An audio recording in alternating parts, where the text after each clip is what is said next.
नमस्कार बच्चों, हम लोग अलंकार पढ़ रहे हैं। अलंकारों में शब्द अलंकार हम सबसे पहले देख रहे हैं। इसके अंतर्गत अनुप्रास और यमक की परिभाषा, उसका लक्षण और उसका उदाहरण जो है हम देख चुके हैं।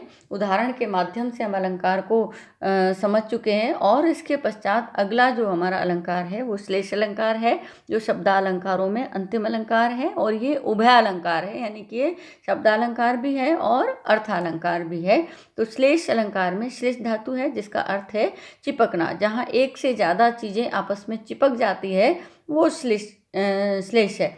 तो श्लेष की जो परिभाषा है अथवा इसका जो लक्षण है वो देखें कि श्लिष्टे पदेर अनेकार्था अभिधाने श्लेष उच्यते, कि श्लिष्ट पदों के द्वारा, यानी श्लिष्ट यहाँ क्या चिपक जाते हैं, अर्थ चिपक जाते हैं। एक शब्द में जब अनेक अर्थ चिपक जाते हैं तो वो श्लिष्ट पद कहलाता है। ऐसा एक पद जिसके अर्थ बहुत सारे होते हैं, जिसे हम ये कहेंगे कि एक अर्थ के लिए एक शब्द होना चाहिए या एक शब्द में एक अर्थ होना चाहिए।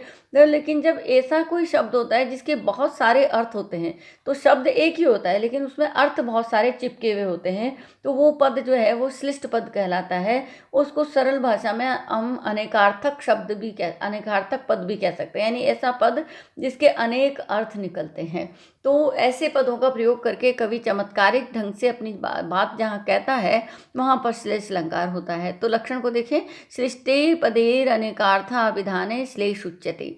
तो श्लिष्ट पदों के द्वारा, यानी अनेकार्थक पदों के द्वारा, अनेकार्था अभिधाने, अनेक अर्थों को एक साथ कहने पर श्लेष उच्यते, श्लेष अलंकार कहा जाता है। तो श्लिष्ट पदों से अनेक अर्थों का अभिधान होने पर श्लेष अलंकार कहा जाता है। यानी एक बार जब हम उच्चारण करते हैं तो एक साथ बहुत सारे अर्थों का बोध कराने वाले जो समर्थ पद होते हैं, श्लिष्ट पद, उन श्लिष्ट पदों को, जो अनेकार्थक जो पद हैं उनको, या नानार्थक जो पद हैं उनको जो है जब हम प्रयुक्त करता है कवि, तो प्रस्तुत और अप्रस्तुत जो है बहुत सारे अर्थ उसमें प्रकट होते हैं। तो उन अर्थों को चमत्कारिक तरीके से कवि जब व्यक्त करता है तो वहाँ श्लेष अलंकार होता है। जो श्लेष जो है वो वर्ण में हो सकता है, वो किसी प्रत्यय में हो सकता है, प्रकृति में हो सकता है, पद में हो सकता है। तो यहाँ जो है बहुत सारे प्रकार हो सकते हैं। क्योंकि आपके पाठ्यक्रम में अलंकारों के प्रकार जो है वो उसमें नहीं कहे गए हैं। आपको केवल अलंकार और उसका उदाहरण देखना है, उसके भेद उपभेद में आपको नहीं जाना है। तो यहाँ जो है एक उदाहरण के द्वारा हम इसको समझते हैं कि ये जो उदाहरण है, प्रतिकूलताम उपगते ही विधौ विफ्लत्वमेति बहुसाधनता अवलंबनाय दिन भर्तुरभुन्न पतिक्षतः करसहस्त्रमपि। तो करसहस्त्रमपि, तो यहाँ देखें कि ये जो उदाहरण है ये वर्ण श्लेष का उदाहरण है। तो यहाँ शिशुपाल वध के भीतर सूर्यास्त के समय का वर्णन किया जा रहा है, और सूर्यास्त का वर्णन करके प्रकारांतर से जिसका भाग्य का सूर्य अस्त हो जाता है उसका भी वर्णन किया जा रहा है। तो दो अर्थ यहाँ पर प्रकट हो रहे हैं। जो एक ऐसे पद का प्रयोग है जिसकी वजह से यहाँ पर दो अर्थ प्रकट हो रहे हैं, इसलिए यहाँ श्लेष अलंकार है। तो देखें, प्रतिकूलताम उपगते ही विधौ विफ्लत्वमेति बहुसाधनता अवलंबनाय दिन भर्तुर अभुन्न पतिक्षतः करसहस्त्रमपि। प्रतिकूलताम उपगते, प्रतिकूल हो जाने पर, विधौ विधाता के, विफ्लत्वमेति बहुसाधनता, बहुत अधिक साधनों का होना भी बेकार हो जाता है, बहुत अधिक साधन होना भी बेकार हो जाता है। तो और अवलंबनाय दिन भर्तुर अभुन्न पतिशतः करसहस्त्रमपि। तो दिन भर्तु, सूर्य को, कैसा सूर्य, पतिशतः दिन भर्तु, गिरते हुए सूर्य के लिए, यानी अस्त होते हुए सूर्य के लिए, अवलंबनाय, सहारा देने के लिए, करसहस्त्रमपि, हजारों उसकी जो किरणें हैं वो भी अभुन्न, समर्थ नहीं हो पाती, यानी वो भी उसको सहारा देने के लिए समर्थ नहीं होती। अस्त होते हुए सूरज को उसकी हजारों किरणें भी सहारा देने के लिए समर्थ नहीं होती है। तो प्रतिकूलताम उपगते ही विधौ, भाग्य के प्रतिकूल हो जाने पर, बहुसाधनता विफलत्वमेति, बहुत अधिक साधनों का होना भी विफल हो जाता है। ये इसका एक अर्थ है। और दूसरा जो अर्थ है वो ये है कि प्रतिकूलताम उपगते ही विधौ, कि चंद्रमा के प्रतिकूल हो जाने पर जो है बहुत सारे उपाय होने पर भी या बहुत सारे साधन होने पर भी जो है विफलता को प्राप्त हो जाता है। जैसे कि पतिश्यतः कर सहस्त्रम पतिश्यतः दिन भर तो अस्त होते हुए सूर्य के लिए सूर्य को अवलंबनाय सहारा देने के लिए कर सहस्रम अपि अभूत न, यानी कि हजारों किरणें भी उसकी असमर्थ हो जाती है। तो यहाँ जो एक चीज़ को देखें बच्चों कि एक पद है यहाँ विधौ।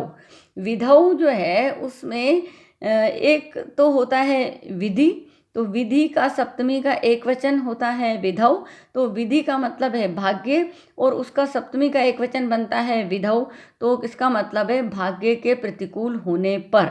और लेकिन एक पद होता है विदु, और विदु का सप्तमी में एक वचन भी विधौ बनता है, यानी कि चंद्रमा के प्रतिकूल होने पर।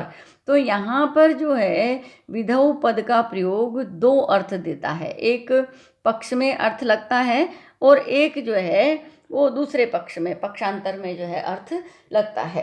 तो यहाँ जो है दो बात कही जा रही है कि भाग्य के प्रतिकूल हो जाने पर बहुत अधिक साधनों का होना भी विफल हो जाता है।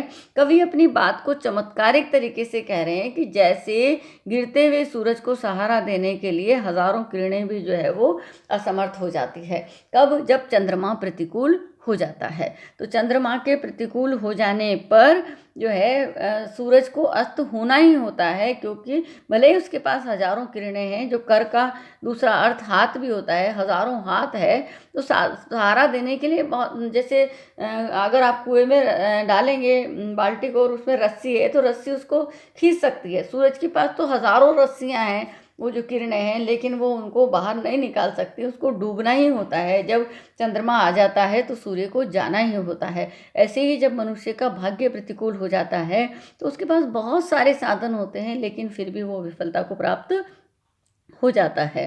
तो भाग्य के प्रतिकूल हो जाने पर अनेक साधन होना भी बेकार हो जाता है, या चंद्रमा के प्रतिकूल हो जाने पर, चंद्रमा के विरुद्ध हो जाने पर बहुत सारे उपाय भी जो है वो विफल हो जाते हैं। तो अस्त होते हुए सूर्य के लिए हजारों किरणें भी उसको सहारा देने के लिए समर्थ नहीं होती है।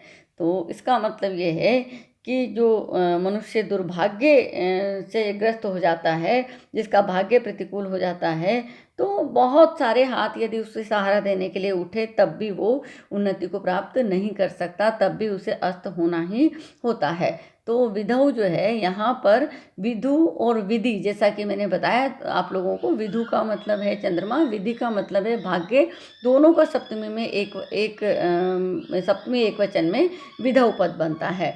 तो यहाँ पर विधि का ई और विधु का उ, ये दोनों जो है विधौ में मिले हुए हैं, तो और फिर एक पद बन रहा है विधौ। तो यहाँ पर जो वर्ण है उसका श्लेष है, तो उसका ओ हो गया है, ई और उ दोनों मिला करके वो औ हो रहा है। तो यहाँ पर श्लेष अलंकार है, क्योंकि विधौ पद के दो अर्थ निकल रहे हैं यहाँ, भाग्य के प्रतिकूल होने पर और चंद्रमा के प्रतिकूल होने पर।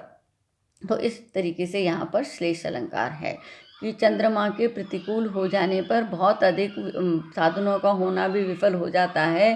गिरते हुए सूरज को सहारा देने के लिए हजारों किरणें भी समर्थ नहीं होती है। अथवा भाग्य के प्रतिकूल हो जाने पर बहुत सारे साधनों का होना भी विफलता को प्राप्त कर लेता है, जैसे कि गिरते हुए सूरज को सहारा देने के लिए हजारों किरणें भी जो है वो समर्थ नहीं होती है। तो यहाँ जो है श्लेष अलंकार है। मुझे लगता है आपको समझ में आया होगा उदाहरण के द्वारा। यदि कहीं कोई शंका है तो आप मुझसे पूछ सकते हैं। एक बार और देखें, श्रेष्ठ पदों के द्वारा यानी अनेकार्थक पदों के द्वारा, यानी विविध अर्थों वाले पदों के द्वारा जब एक साथ अनेक अर्थों को कहा जाता है वहाँ श्लेष अलंकार कहा जाता है। जैसे कि इस उदाहरण में है कि भाग्य के प्रतिकूल हो जाने पर बहुत अधिक साधनों का होना भी विफल हो जाता है, गिरते हुए सूरज को सहारा देने के लिए बहुत हजारों किरणें भी समर्थ नहीं होती है।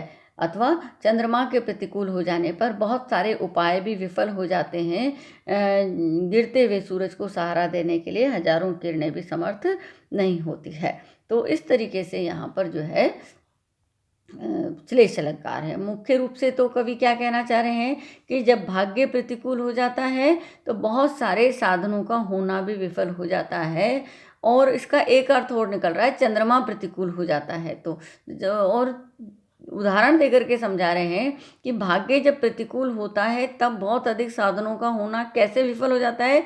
जैसे चंद्रमा के प्रतिकूल हो जाने पर गिरते हुए सूरज को सहारा देने के लिए हजारों किरणें भी समर्थ नहीं होती है ना। यदि आपको समझ में नहीं आए विधौ पद का दोनों तरफ अर्थ लगाना, तो आप मुझसे जो आपका व्हाट्सएप नंबर है उस पर भी मुझसे बात करके इसको स्पष्ट कर सकते हैं। आज के लिए इतना ही, धन्यवाद।